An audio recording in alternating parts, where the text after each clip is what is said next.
This is Big Podcast.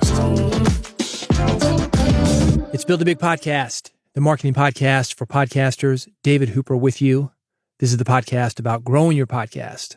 That means a bigger audience, more money for you, people that care about your message, people that will miss you if you're gone.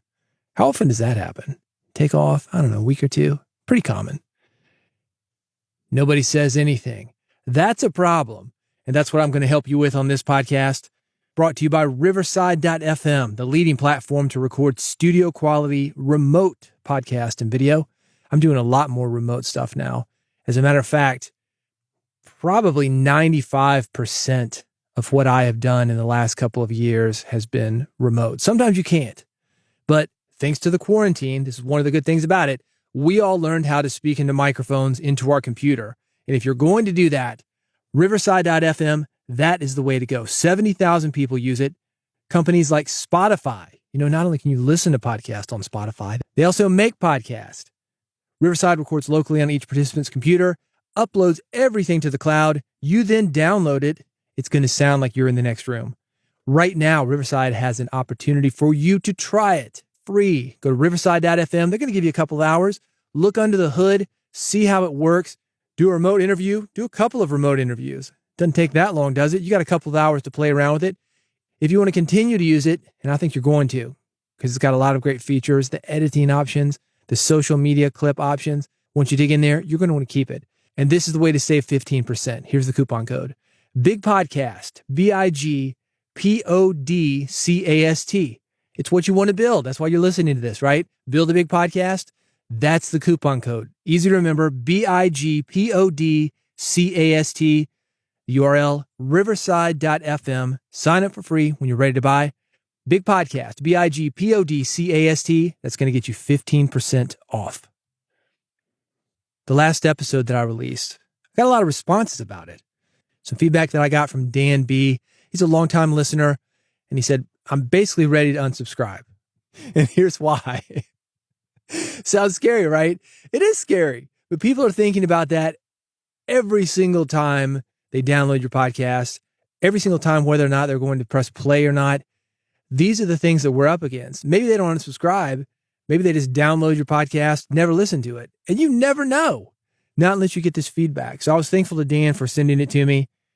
I sent him an email to let him know that I responded on the podcast itself.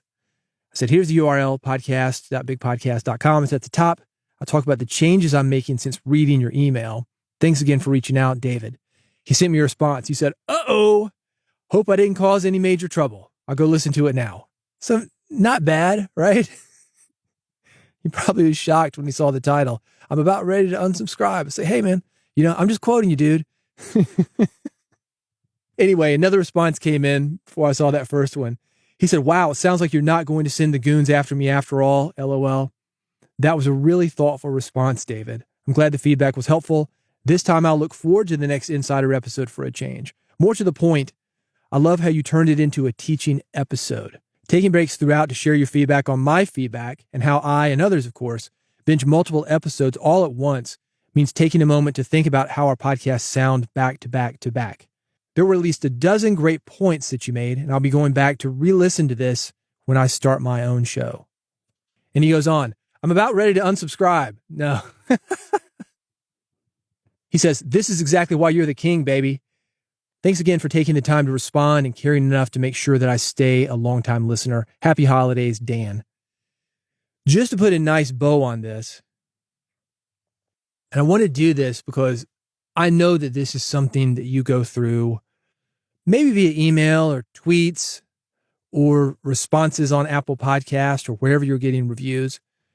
And it's very easy to have knee-jerk reactions to feedback, like I talked about on the last episode. And it's very easy, I think even easier, instead of the knee-jerk reaction, to take it personally and think, oh, that guy doesn't like me. And I put all this work into this. And I really tried hard, but nobody likes me. We can take one piece of feedback that really isn't that bad unless we were connected to it. If we detached ourselves, we'd be like, okay, all right. So it's not for them or they don't like this thing. We wouldn't think much of it. But because it's us, we think a lot of it. And we take that and we extrapolate it to thinking everybody feels that way. But the reality is, not everybody feels that way. It's like going on the internet when you've got a health problem. Got a runny nose, maybe a sore throat, headache, you're tired, sluggish. And all of a sudden, it's a huge thing. Oh man, your leg's about to fall off. That happened to me and my leg fell off. Or I had a hole in my heart and I had to go to the hospital. I almost died. You better get to the hospital right away. I mean, it's the worst case scenario. And why is that? Those people are experiencing something really big.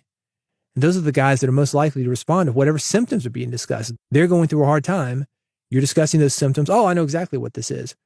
The guy who takes an Advil or gets a good night of sleep, those people are not going to be on WebMD or on any kind of forum talking about that kind of stuff. Are you with me? That's the situation that we've got when we get negative reviews. And now I'm not talking about what Dan sent me. I'm not talking about feedback. I'm talking about general negative reviews. This podcast sucks. For all we know, that guy's just having a bad day. You're in a good mood. He doesn't like it. Good. Or you got a lady, she had a fight with her husband. She's going to go off on you.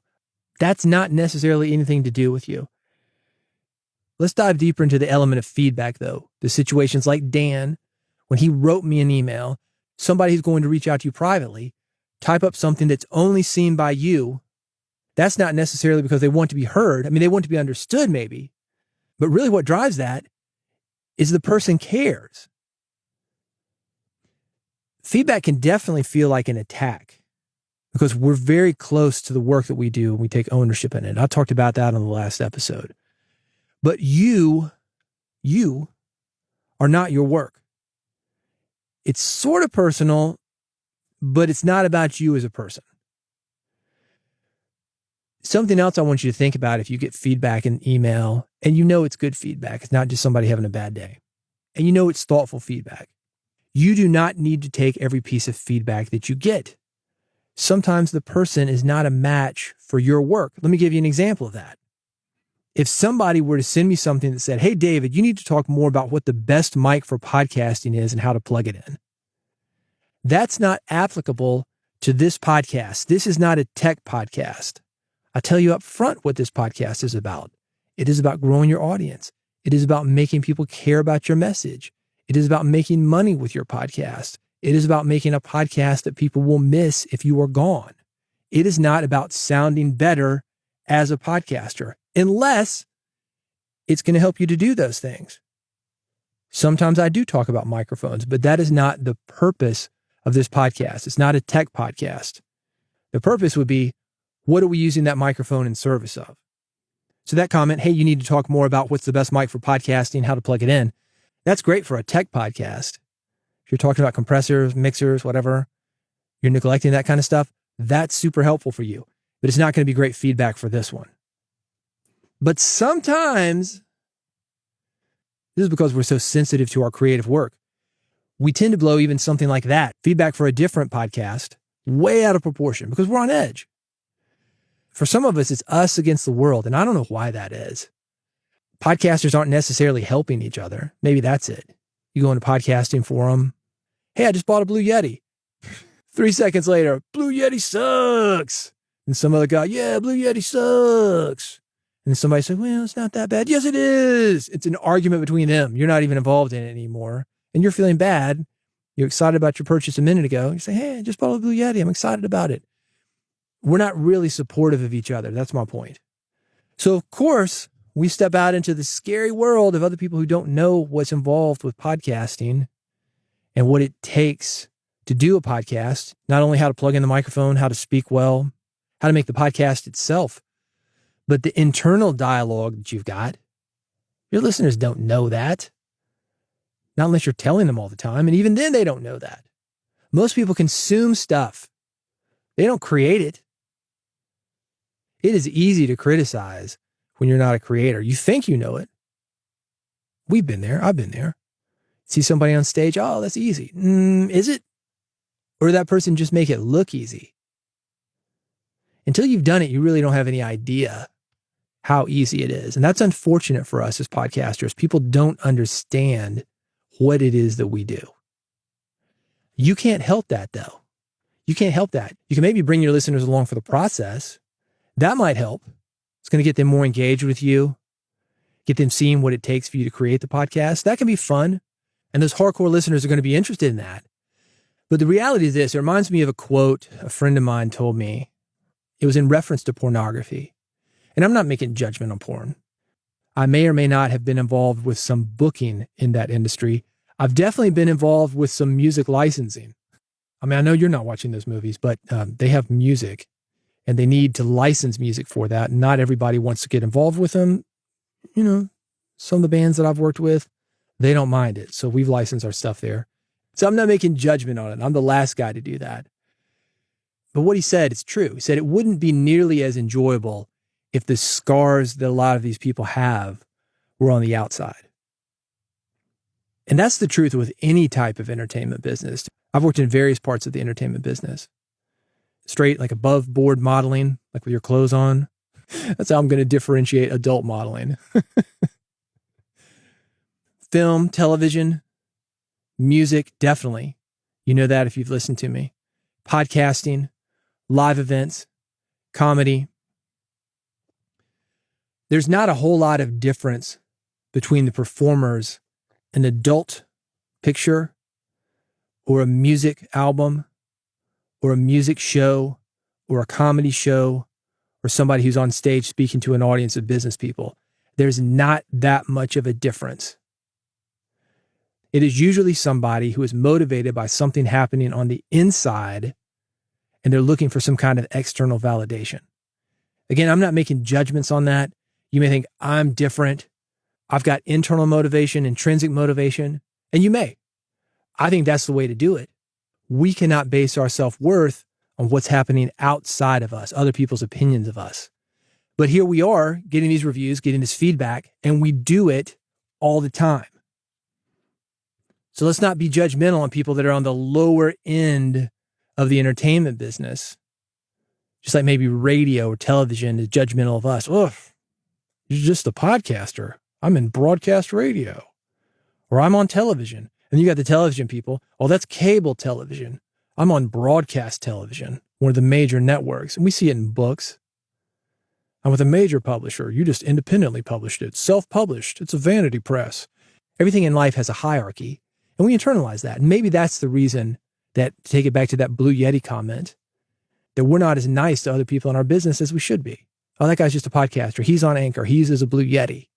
I've got an RE20. I use Libsyn, whatever. There's a hierarchy. We can fall into that. Anyway, if you don't have understanding from people that are outside of the podcasting industry, and you can't even get understanding and compassion from people inside of the industry, I can understand how this stuff would hurt. Let's talk about the good stuff, though. Sometimes you get good stuff from feedback. That definitely happened with Dan's email. It was a very nice pattern interrupt. I'm doing my podcast. It's the same way every time. You get into a system, a groove. Very close to a rut, though. And when I thought about what he was saying, again, it's a pattern interrupt. Ooh, am I in a rut? What is this like for people back to back to back to back? Because I'm not recording it that way. And I agreed with him. So this guy has a point. How do you know the difference, though? Sometimes that is hard. Because sometimes we have those comments. You need to be talking about how to plug in a mic. You need to be doing this. You need to be doing that. That's not the show, man. It's a different thing. How do you differentiate that and good feedback? It's really related to who you are as a person and that intrinsic motivation. This is why you want to be seated in yourself, know who you are, what your podcast is about, who you want to reach, the message that you want to bring into the world. I think when you have that, going into that initial feedback that you're reading, the first time you're seeing it, you're more likely to be less reactionary to it. Like, okay, that's an opinion. It's not what I do. It is what I do. It's good. It's not so good. I'll take this. I'll leave that. When you're seated in yourself, that's going to be a lot easier. And maybe you might want to try this. If that first thing's not working for you, you're still, new. You're not really sure where you're going with your podcast, and that's fine. We all think we know where we're going with our podcast, but you could plan what you're doing for a year, do a couple of episodes. It's that famous quote by Mike Tyson. Everybody's got a plan until you get punched in the mouth. Then the plan changes. When you get feedback, it's a good idea to make sure that you're well rested, you're fed, you're in a good place before you review it.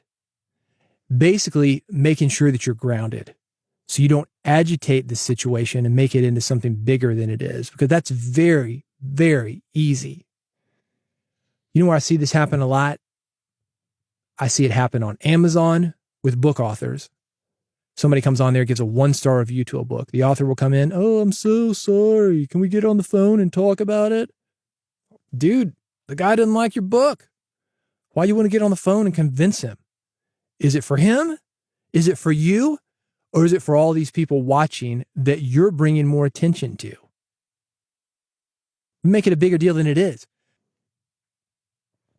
I'm going to leave you with a quick story about how I almost screwed up a very important relationship doing something very similar. This is 20 years ago. I was running a big conference. It was for the music industry. One of the sponsors had some kind of issue, and I don't remember what it was, but I got a scathing email about something, and it really rubbed me the wrong way. We're working 51 weeks out of the year to get this big event on that 52nd week. That is how hard we were working. And this guy had sent an email, pissed about something. I don't remember what it was. And it rubbed me the wrong way. And I wrote a letter, "F you, f the horse you rode in on, f your company. We are done. This is not worth it to me." Something like that. I'm paraphrasing. But that was the feeling in that email. And somehow I made a good decision to put it in my drafts folder, went home, went to bed. I'm sure I didn't sleep well. I was pissed, man. The whole way home. F you. Anyway, I go back to the office the next morning, still pissed. F you, f the horse you rode in on, f your company. We are done. Mentioned it to the director. She was an early morning kind of lady. Type A, man. She got it done. And when I did, she goes, "Oh yeah, I've already handled that. We're good." That was it. Not an issue to her at all. I thought, "Ooh, wow. That's a good lesson." Leaving the email in the draft folder, waiting until the next morning. I don't know if that would have stopped me. Probably not in that situation, but she did. Had somebody in there to buffer for me. So maybe there's a lesson in there too. But let me fast forward about 3 years later. Let me tell you how this all worked out. I'm starting my radio show, Music Business Radio, the show that got me into podcasting. And the way that worked, in case you haven't heard me talk about it, it's broadcast radio. We cut it like broadcast radio, but we used podcasting as a distribution form in addition to broadcast radio. So it wasn't really a podcast. It was more of a radio show that we released as a podcast. And before I got into it, because I had a producer, engineer, had studio time, it's on a broadcast network, we needed to get some money. And that guy, the guy that I was so pissed at, I went to him with the idea. And he came forward with a $5,000 sponsorship before the first show. He ended up having a really great experience with us in the conference. I pitched him on the show idea, said, "I think I can bring you guys into it, and here's how I'm going to do it." He said, "Great." We did it in about 30 minutes. Happened to see him in an event. He said, "That sounds fantastic. Send me an invoice and we're good." Other than that invoice, it was a handshake deal, and it was good. And I tell you this to say that I'm not sure that I would have ever made that first episode without him, because one, we needed money to run the show, but it was also pretty powerful for me to go to this broadcasting company as we're putting it together and say, "Hey, here's the first sponsor that came in, and it's $5,000. I mean, not the biggest sponsorship ever, but not bad. The show wasn't even out, hadn't even been proven. And it made me look good. It made me look like a team player. It made me look like I had people that believed in me, and I did. He was one of them. And we still keep in touch. 20 something years later. We're not best friends, but if I called him up, he called me up. Yeah, it's cool. He doesn't know this. Shh. Don't tell him. Don't tell him how close it was to really going off the rails. You don't know what's beyond a mean email, a bad review. You just don't know, man. A lot of times there's something good in there. It's something for you to look at. It's maybe nothing to do with your podcast. It's a lesson for you. Like I had that lesson to just chill, sleep on big decisions. Don't write what I call a poison pen letter. Do you know about the poison pen letter? This was an Abe Lincoln thing.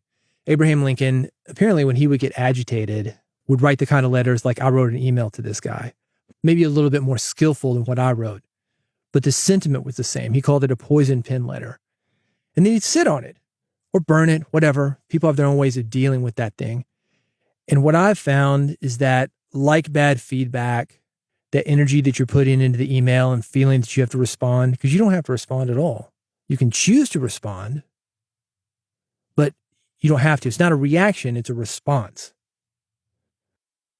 And there's a huge difference. It's not a scientific thing. Every action is an equal and opposite reaction. No. It's a response, and you can choose to change that response, redirect it. Anyway, something for you to think about. You're putting yourself out there with your podcast, so I know that you're up against this. It happens all the time. Want to throw a little bit more out there as far as handling it. If you want to reach out and share some of the feedback that you've gotten for your show, good or bad, reach out to me. I would love to know what people are saying to you. For one, because I can help you if it's an issue, but also, how are you responding to these people? How did you feel? What good, bad, and ugly came from the feedback? There's an episode in there, maybe a couple. So I'm sure I'll be back with this subject soon. Reach out. Bigpodcast.com is the way to do it. While you were there, make sure you subscribe. That's at bigpodcast.com/subscribe. That way you'll never miss an episode. You'll never miss these Big Podcast Insider episodes that Dan talked about. You'll never miss the follow-ups, things like this. It's bigpodcast.com/subscribe. There are 3 buttons there. I make it easy on you. If you listen on an iPhone, got a button for you. Android, got a button. RSS feed, I've got a button for you. I've got a QR code that you can scan. Takes the podcast directly to your phone. Steal this idea. Go there. Bigpodcast.com/subscribe. Steal it. Take the copy. Look at the landing page that I've got attached to that QR code. Do it. It'll double your podcast audience. I'm not lying to you. Getting somebody to subscribe to your podcast via phone, that is the number one way to get somebody to listen to your podcast. Because we don't listen to podcasts at home. And if we do, it's via the phone. But the phone goes with you to the gym. It goes with you to the car, all the places where you're listening to podcasts. Bigpodcast.com/subscribe. That's the way to do it. And when you do, I will see you on the next episode of Build a Big Podcast.